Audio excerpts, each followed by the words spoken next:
Welcome back. It is the $64,000 question. What is Putin thinking?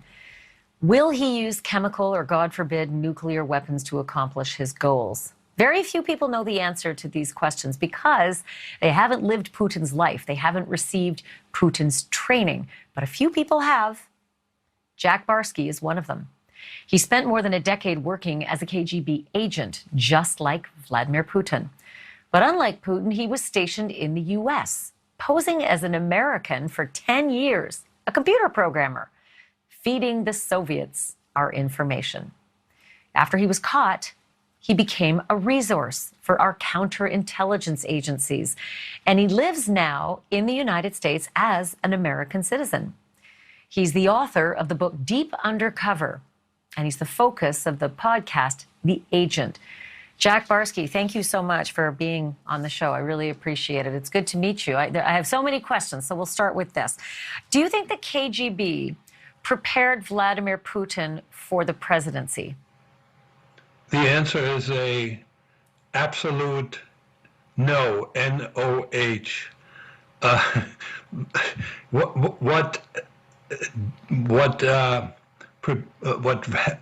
In what way the KGB helped Vladimir Putin to become the man he is today is he made a lot of connections. And you understand the KGB hired, just like the CIA, hired only the best. But there were several thousand elite hires. How come Vladimir Putin was the only one who rose to the very top? It had nothing to do with KGB training. It had something to do with who Vladimir Putin is and what he and the talents that he had with regard to manipulating, playing chess with people, and working his way to the top, and networking with the right people. As you probably know, when the Soviet Union fell apart, the elite rose to the top in politics as well as in business, and those were mostly KGB folks. So, Jack, are you surprised at what you're seeing in Ukraine right now, given the man you know, who is President Vladimir Putin, and the agent that was just a KGB operative? It was not predictable that he would become who he is. But as far as surprise, once he became the president of Russia, which was over 20 years ago, he started spouting his new ideology. He got away from communism and he became a very, very, very strong Russian nationalist.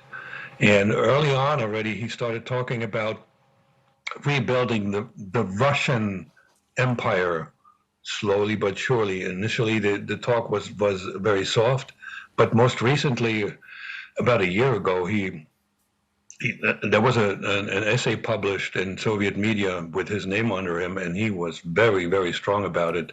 Unfortunately, we sort of missed it in the United States, and it was just rediscovered lately.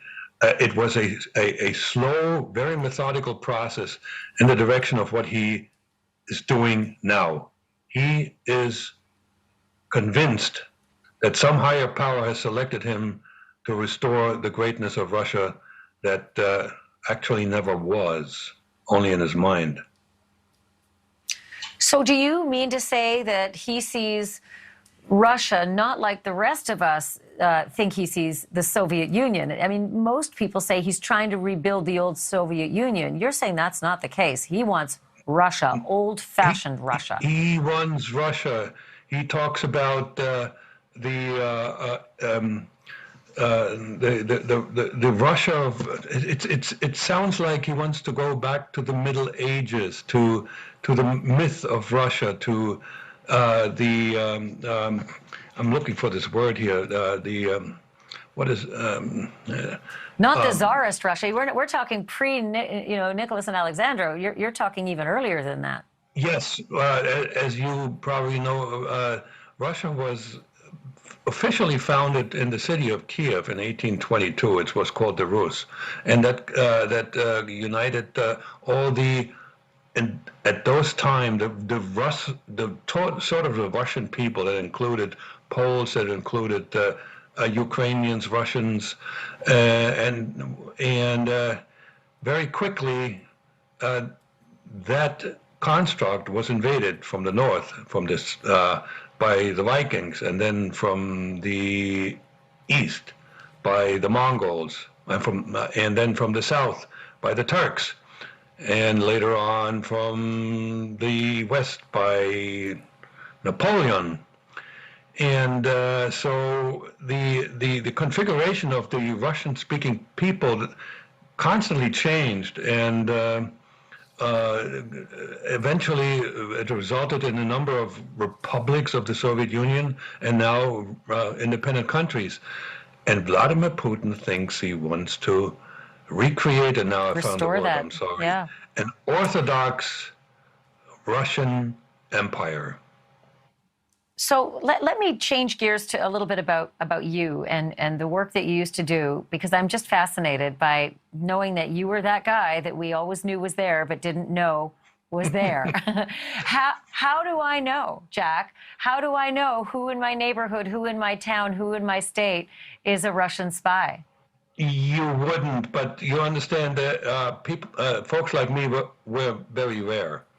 In the late 70s to early 80s, the KGB actually trained and sent to the United States only 10 of us. This kind of a job is extremely difficult. It was very expensive to train us and to maintain us. So don't worry about the illegals anymore. The last set of illegals, and your previous segment showed that, was caught in 2010. And they were completely ineffective, and they were poorly trained.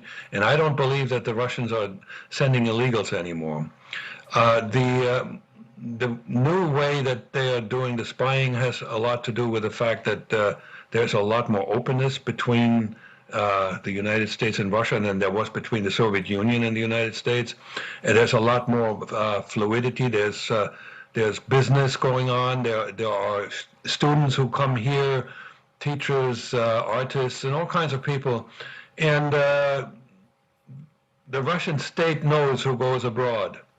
And once they go abroad, they're being talked to and asked to do something for the motherland.